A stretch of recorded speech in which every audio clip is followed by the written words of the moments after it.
Mammon, c'est le déguisement le plus subtil du diable. Celui qui a l'air le plus respectable, le plus axé sur les raisonnements, sur des choses qui paraissent tout à fait raisonnables, tangibles, normales. Alors nous allons voir comment fonctionne le monde parce qu'il est toujours sous le pouvoir de Satan, Jésus l'a dit, le pouvoir de Dieu de ce monde. Et même quand Jésus a été tenté dans le désert, Satan lui dit, je te donnerai tout ça, ça m'a été donné. Donné par qui? Par nous. Dieu a donné la terre à l'homme, dit la parole. Et l'homme l'a donné à Satan en obéissant à Satan. Il est devenu esclave de Satan. Donc depuis, Satan tient tout le monde sous son joug, sauf les enfants de Dieu qui lui échappent. Amen. Amen. Alors, je vais vous parler, moi, de mensonges sur lesquels repose toute l'économie de marché, qui sont des vérités pour le monde, car ça fonctionne comme ça. Et ça fonctionne vraiment comme ça. Mais si nous croyons Dieu et que nous sommes ses enfants, ces lois du monde, qui sont de plus en plus terribles, ne nous concernent pas. Pourquoi? Parce que nous sommes citoyens du ciel et non citoyens de la terre.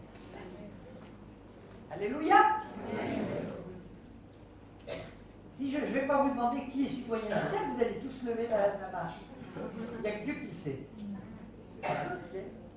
Mais vous allez être mis à l'épreuve dans ce domaine, tous. Et c'est là qu'on va voir aussi la différence entre ceux qui servent Dieu et ceux qui ne le servent pas. Voilà. Alors, le premier mensonge du monde, c'est les besoins de l'homme sont illimités, et d'autant plus que la population terrestre a explosé. Au siècle, il y a pas un siècle et demi, il y avait un certain Malthus qui avait dit non, mais le monde ne pourra jamais dépasser, je crois que c'était 500 millions d'habitants, ou 1 milliard d'habitants, mais je crois que c'est même 500 millions d'habitants. On en est à 7 milliards. Hein, donc, ça fait autant. Mais qu'est-ce qu'ils ont, ces petits Chinois, à vouloir tous une bagnole, enfin, tranquille. Ils veulent en plus de l'essence. Ils font monter les prix. Ok? D'accord? Bon. Puis alors chez nous, on en a de plus en plus. Et en plus des immigrés qui veulent aussi des voitures et de l'essence. Oh, mais alors, il nous en reste plus. Qu'est-ce qu'il va nous rester? Comme ça dans le monde, non? Pas ça. Les besoins du monde sont illimités. Ils sont d'autant plus illimités que même à titre individuel, nos besoins sont totalement changés.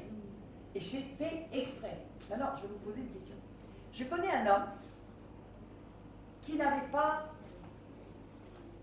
de douche, ni de sanitaire, ni de chauffage central, en forcerie pas de voiture. Il n'avait jamais pu prendre le train, il n'avait jamais pu prendre l'avion.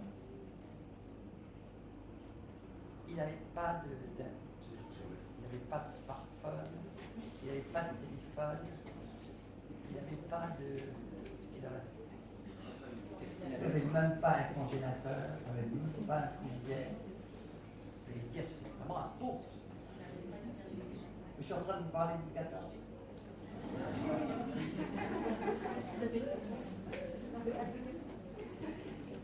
C'est-à-dire que l'homme a créé des besoins qu'il croit indispensables, sans lesquels il ne peut plus jamais vivre, et qui en fait contribuent à lui mettre une oppression, même à titre individuel.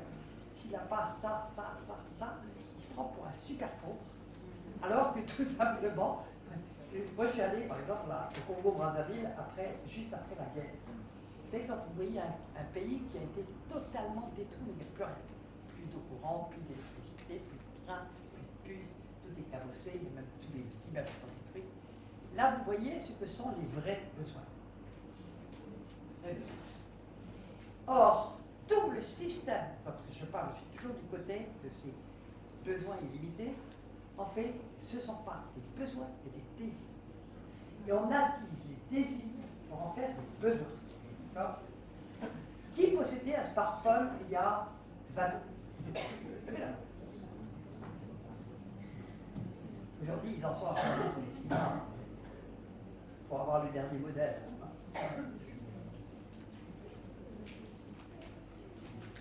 Je ne suis pas contre le progrès, mais appelons selon ce qui est besoin, après ce qui est désir, et nous verrons que les besoins dans la Bible n'ont rien à voir avec ce qui est concret comme besoin. Il y a des besoins qui sont réels de manipulation. L'autre côté, c'est les besoins de l'homme sont illimités, mais les moyens sont limités. Hein? Le pétrole est limité, ça fait d'ailleurs 40 ans qu'on nous dit qu'il n'y a plus de réserve, et puis il y en a toujours. Et puis on nous fait monter, on nous fait les prix, comment on a pu les voir monter, descendre au fur et à mesure. Du jour au lendemain, c'est assez impressionnant, la stade de 50 ans, dans 50 années, c'est impressionnant. Mais bon, toutes les ressources, on vous fait croire que toutes les ressources sont limitées, qu'il n'y a pas assez de pain pour tout le monde, pas assez de lait pour tout le monde, pas assez de viande pour tout le monde, pas assez de ceci pour tout le monde. Et selon les lois de la terre, sous le régime de Satan, c'est comme ça que ça fonctionne. Donc qu'est-ce qui est en train de se créer? L'oppression est de plus en plus grande entre les besoins, ce qu'on les hommes appellent les besoins, et le manque de ressources de l'autre côté. En plus, est accentué, tout ça est accentué par le fait que même le travail, qui est un besoin légitime, il est rétréci partout. Ou alors à des prix invraisemblables pour des bouchées de pain dans des pays où les gens sont littéralement mis en esclavage, pour notre satisfaction à nous, entre nous. Hein. Mais donc, il y a aussi une oppression de plus en plus grande. Et les gens vivent maintenant une forme de peur, de panique, d'angoisse permanente du lendemain, en se disant, mais de quoi ça va être fait? De quoi vont vivre nos enfants? Et même dans le peuple de Dieu, il y en a beaucoup qui ne savent pas sortir de cette oppression parce qu'ils ne croient pas. Parce que maintenant, je vais vous démontrer que ce qui est vrai pour le monde qui va se produire n'est pas vrai pour les enfants de Dieu, il est vrai. Et que ça ne va pas du tout se passer comme ça. Parce que Dieu l'a déjà prouvé. Et Dieu va recommencer. Alléluia. Amen. Alors, on va prendre. Alors, j'ai écrit que tout ceci, ces mensonges déchaînent la peur, l'angoisse, la convoitise, l'égoïsme, les guerres, bien sûr, et tous les systèmes du monde, l'économie de marché, le grand commerce, les banques de pouvoir, la politique, etc., sont bâtis là-dessus. Et tout va s'écrouler, c'est écrit en Apocalypse 18. Et c'est là que l'Antéchrist va pouvoir venir, avec son système, qui sera, on le sait de plus en plus maintenant, un système de monnaie virtuelle. D'accord? Alors, on va reprendre ce qui est écrit en 1 Corinthiens 10. Et on va le lire. Parce que ce que Dieu a fait, il va le refaire. Okay. Alors on lit 1 Corinthiens 10.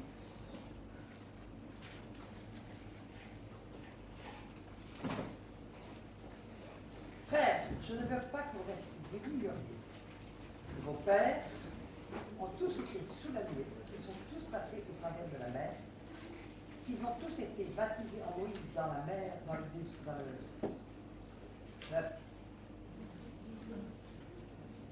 nuée, dans la mer, qu'ils ont tous mangé le même aliment spirituel, Aaron. L'aliment spirituel, pourtant il était bien tangible, la mer. Mais qu'est-ce qu'il dit? Que tout ce qui est visible vient de l'invisible. C'est-à-dire que tout est créé dans l'invisible avant de paraître dans le concret. Notre Dieu dit, et la chose existe. Il dit que la lumière soit, et la lumière soit. Il dit, et des milliards de galaxies se déploient dans le ciel. Il dit, et des milliards d'espèces animales se mettent à exister. Il dit, d'abord les espèces végétales, vous pouvez reprendre Genèse. Une parole suffit pour créer des milliards de galaxies. Vous voyez qu'il est limité, notre Dieu?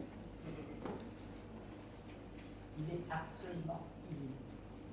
Donc le premier adage est un mensonge complet par rapport à ce que Dieu a dit. Car Dieu dit. Et voilà. Alors, on va voir ce qui est écrit. Ils ont tous bu le même breuvage spirituel. Oui, ce breuvage, Dieu dit, et hop, il y a eu un rocher, et pendant 40 ans, des fleuves d'eau sont sortis. Dans un désert, d'un rocher, des fleuves, dans environ qui devaient être plusieurs millions. Et qu'ils ont tous bu, ils ont tous bu, alimentés, ils ont tous bu le même breuvage spirituel, pardon, j'ai anticipé, car ils buvaient un rocher spirituel. Pendant ce rocher a pu être frappé, il les a suivis dans le désert tous les jours, il le voyait. Et ce rocher était Christ. Mais la plupart d'entre eux ne purent point à Dieu, puisqu'ils périrent dans le désert. Or, ces choses sont arrivées pour nous servir d'exemple, afin que nous n'ayons pas de mauvais désirs, comme ils n'en ont plus.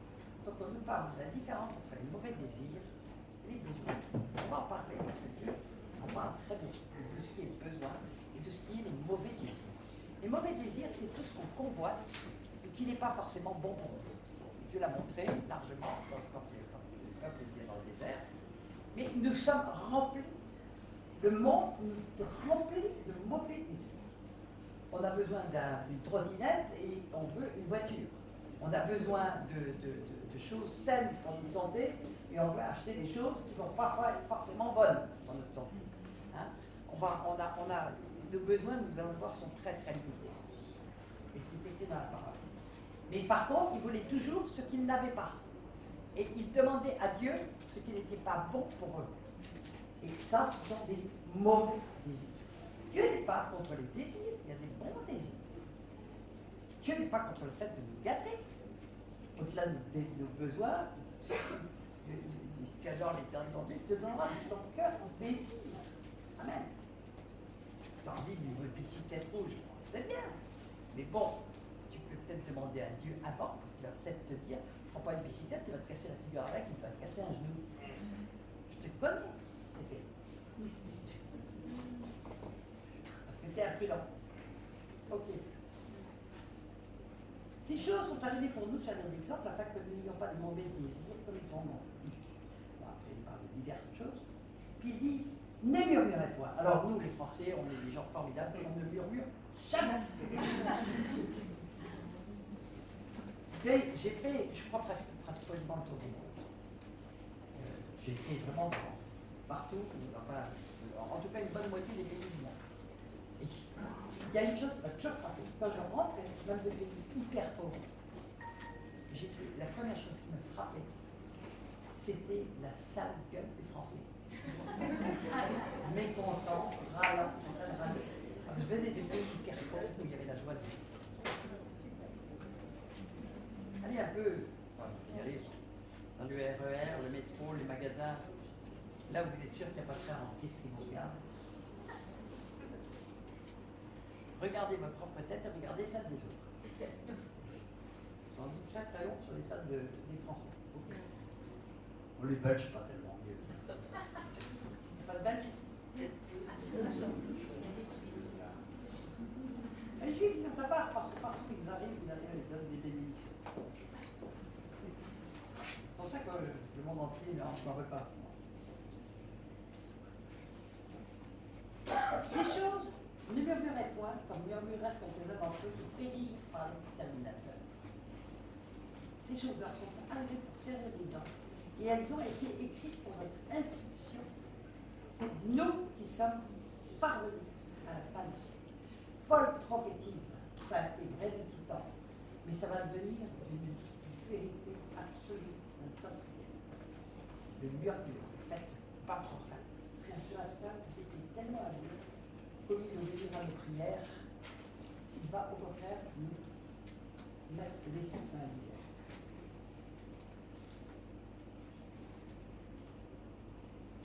Dieu poursuit en verset 13 par ne aucune tentation ne vous est survenue qui n'ait été humaine. Et Dieu qui est fidèle ne permettrait pas que vous soyez tentés au-delà de vos forces, mais avec la tentation ou l'épreuve, le même mot. Il préparera aussi le moyen d'en sortir afin que vous puissiez le supporter. Dieu n'a pas dit que nous passerions un petit lit de rose tranquille, mais qui nous arrête des épreuves pour faire augmenter notre foi. Amen. Nous avons bien besoin. Vous n'entendez pas là-bas? Peut-être parce que je marche comme ça. Ça n'a pas été un petit peu trop là. Je ne peux pas s'approcher. Je le mets carrément sous la bouche. Non? C'est plus simple d'appliquer ça, mon ami. Je te peux déplacer, moi. Attends. Est-ce que vous m'entendez bien, le fond? Tu peux pas approcher avec le cœur? En fait, il faut vraiment l'avoir sous la bouche. Oui, alors là, je vois plus la vie.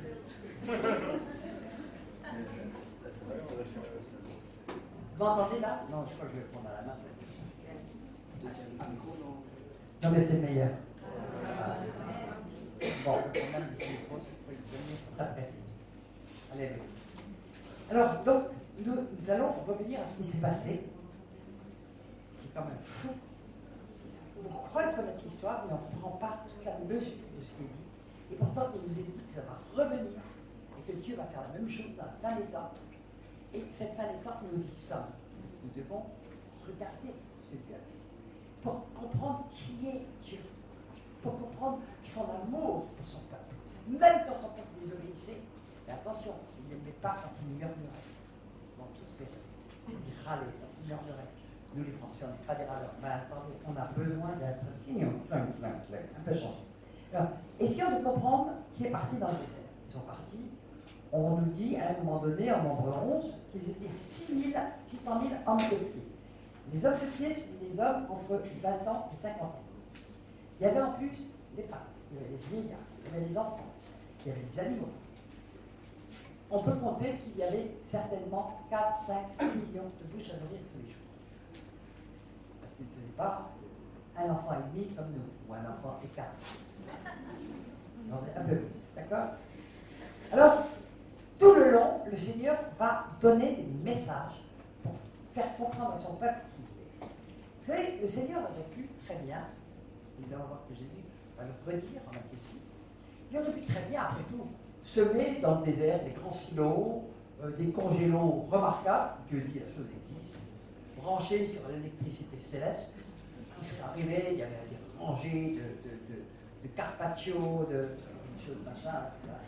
Et puis des boîtes de conserve partout, qui pouvaient traverser le... Non, le Seigneur a voulu qu'il voit jour après jour Dieu agir. Jour après jour. Et il leur a fait passer certaines épreuves. Et il le dit, oui, c'est vrai, il y a eu des jours où il y avait eu faim, il y a des jours où il y avait soif, on peut dire oui. C'était pour voir ce qu'il y avait dans notre cœur. Oui, c'est très bien ce qu'il y a dans notre cœur, mais eux ne le savaient pas. Nous ne savons pas ce qu'il y a dans notre propre cœur. Rappelons-nous, Pierre, on a parlé tout à l'heure, qui disait, oui, non, moi jamais je te redirai. Il croyait se connaître. Il a perdu 25 cm d'orgueil ce jour-là. Oh, d'accord. Donc, il y avait énormément de monde. Vous croyez que le nombre compte pour Dieu? Qu'on soit 1 million ou 1 milliard, Dieu peut faire la même chose. Ok? Amen? C'est pareil. Alors, rappelons-nous qu'ils sont partis avec beaucoup d'or et d'argent, ce qui ne leur servait strictement à rien dans le désert. Et il va arriver un temps où tout notre or et notre argent ne nous servira de rien, c'est prophétisé. Ils jetteront leur or et leur argent. C'est prophétisé, ça va arriver. Ce sera comme comme j'ai dit, c'était un truc précurseur, comme l'Allemagne nazie avant que Hitler arrive. Ils en arrivaient à jeter leur argent parce que leur argent n'avait plus rien. Eh bien, il va se reproduire la même chose, et là, c'est l'or et l'argent. Tant pis pour ceux qui ont amassé plein de petites pièces d'or ou d'argent. Vous pouvez avoir une grosse surprise demain. Mettez votre trésor dans le ciel, pas forcément dans un compte en banque. Hein? Ok? Alors, voilà donc un peuple qui sort et qui est dans une joie. Le chant que j'ai chanté tout à l'heure, qui est comme toi, qui est grand comme toi, qui fait des prodiges comme toi, c'est la sortie de la mer. Ils ont vu ce que les prodiges que Dieu avait fait. Pharaon qui a été noyé avec toute son armée, et ils sont dans une joie extraordinaire. Il se passe 3 Ce n'est pas mieux qu'eux. Pendant 3 jours, ils marchent dans le désert, ils ont soif. C'est normal. Et là, premier exemple, ils arrivent à Mara. Et voilà, un lac magnifique. On va voir. Zut, il est complètement poisonné. Vous vous diriez, ouais, Dieu m'a abandonné. Mais qui est votre Dieu? Pourquoi il nous fait un coup pareil? Non, c'est pas français ça. Mais comment Dieu peut nous faire ça? Il nous amène devant un magnifique lac, il n'y a rien. Bon, c'est pas tout à fait la question. Il commence à râler, à murmurer. Et contre qui il se plaint? Contre Moïse. Il dit plusieurs fois. Moïse va dire c'est pas contre nous que son murmure, c'est contre Dieu. Murmure. Alors, enfin, bref, ils vont pleurer. Moïse va chercher la face de Dieu. Et Dieu va lui donner, il va lui dire, va couper telle branche. Est-ce que vous savez que Dieu est un parfait chimiste? Il va couper une branche, on ne sait qu'elle boit, il la jette dans l'eau, et l'eau devient absolument tout. C'est Dieu qui a tout fait, donc il est un chimiste parfait, puis de toute façon, il fait ce qu'il veut. Et voilà, ils peuvent voir. Bon. Puis, le peuple repart du désert, et il arrive, alors là, c'est tout à fait autre chose. Le Seigneur veut nous montrer qu'il fait des choses sur le moment, qu'il prépare des choses d'avance, ou bien qui peut instantanément créer, par exemple, un palmier de 70 ans.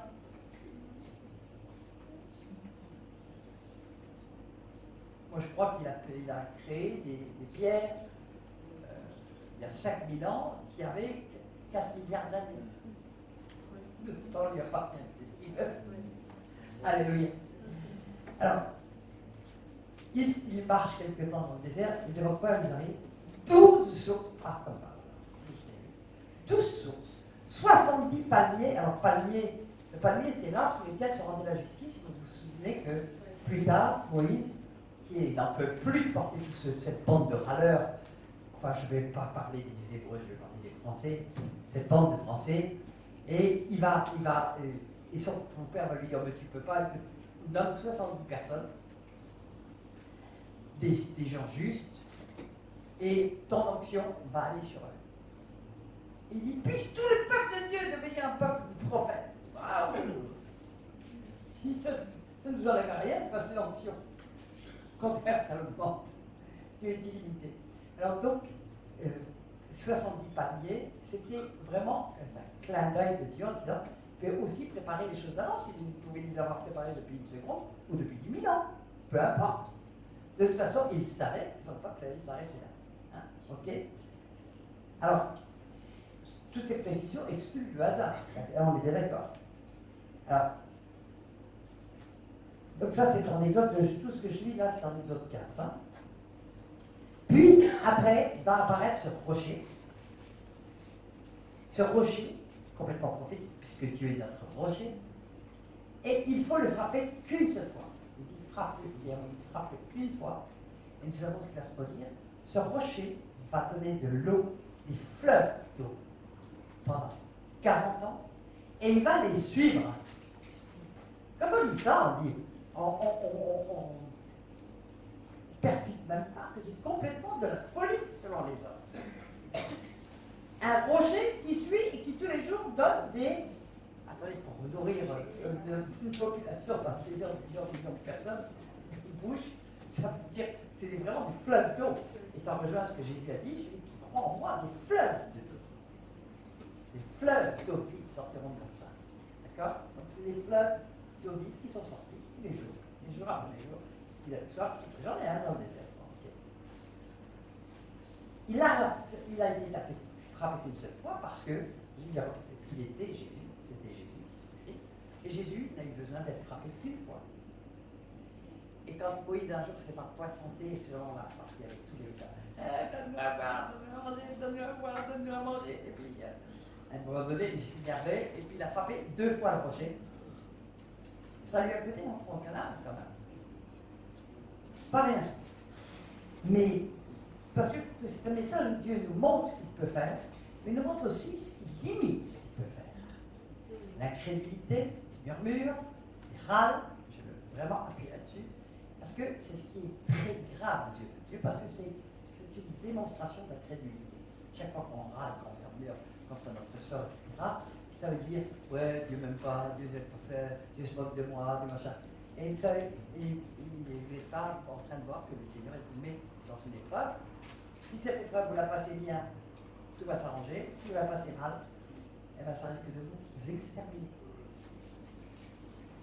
Ah, il est peut-être temps d'avoir une sainte crainte de Dieu. Hein. Alléluia. Parce que Dieu n'a pas changé. Hein. Alors, donc, ils vont être abreuvés, comme ça, pendant 40 ans.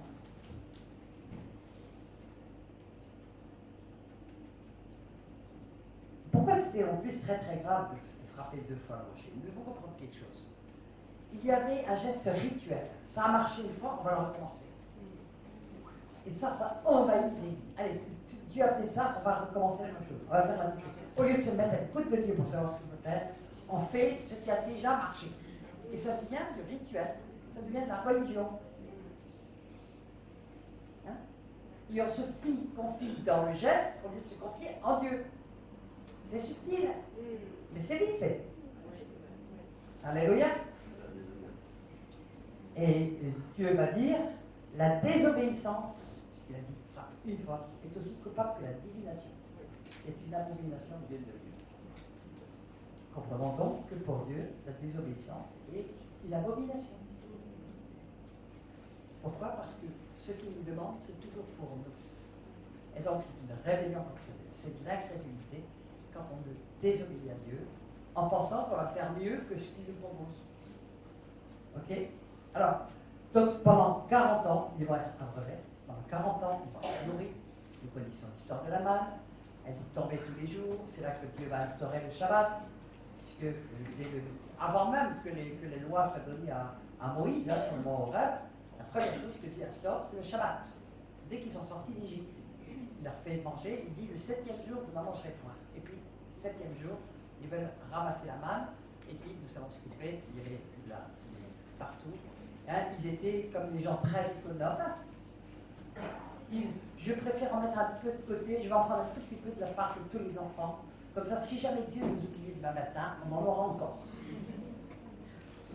Si Dieu avait dit que le 7e jour, vous en ramasserez quoi, vous en prendre le double la veille, c'est parce que Dieu s'apprêtait ça. Dieu fait ce qu'il dit.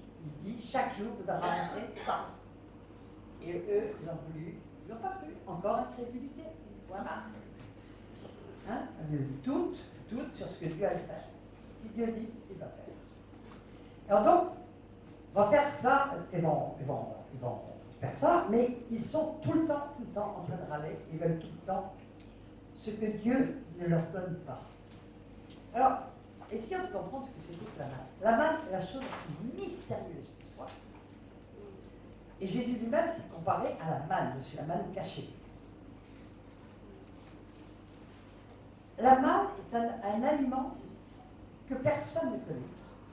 Il n'avait jamais existé, qui avait un excellent goût. Alors, on va parler un peu des besoins.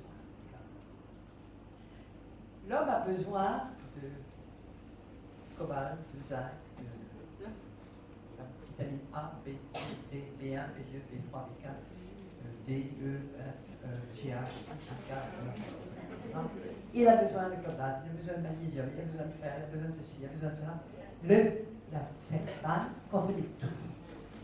En plus, l'homme, Dieu le connaît, puisque c'est lui qui l'a fait, et il sait qu'il aime bien changer un petit peu de nourriture, et de goût, et de parfum, tous les jours. Hein, parce que, bon, moi j'aime le homard, on est le lundi, on est le mardi, on est le mercredi, on est le jeudi, et le vendredi, je dis quand est-ce qu'on mange des rillettes? Ou du poulet. Ok? J'aime bien le caviar, mais si vous m'en donnez tous les jours, je vais réclamer autre chose quand même. Hein? Voilà. Donc Dieu connaît notre. Moi je ne dis pas le caviar, je dis au bar tous les jours, voilà, tout petit. Mais bon, si je mange un bon petit poulet le lundi, j'ai peut-être envie de manger autre chose le mardi. Alors, donc, il est dit qu'il s'était en Ambrose, qu'il pouvait cuisiner. Vous savez, ils avaient ramené plein de choses, des parfums d'Égypte, ils avaient ramené plein d'herbes, de trucs, etc. Et donc, il est dit qu'ils pouvaient la cuisiner de mille manières. C'est-à-dire que le lundi, avec leur manne, ils faisaient un poulet frit aux frites. Le mardi, il faisait un rôti de veau aux champignons. Le mercredi, il pouvait faire un gâteau aux noix. Ah, je ne sais pas. Bref, il pouvait la cuisiner de mille d'une manière. Et croyez-moi qu'il les avait rendus ingénieux pour transformer cette panne tous les jours avec des gâteaux, des protections, pour en faire un aliment absolument parfait, mais varié.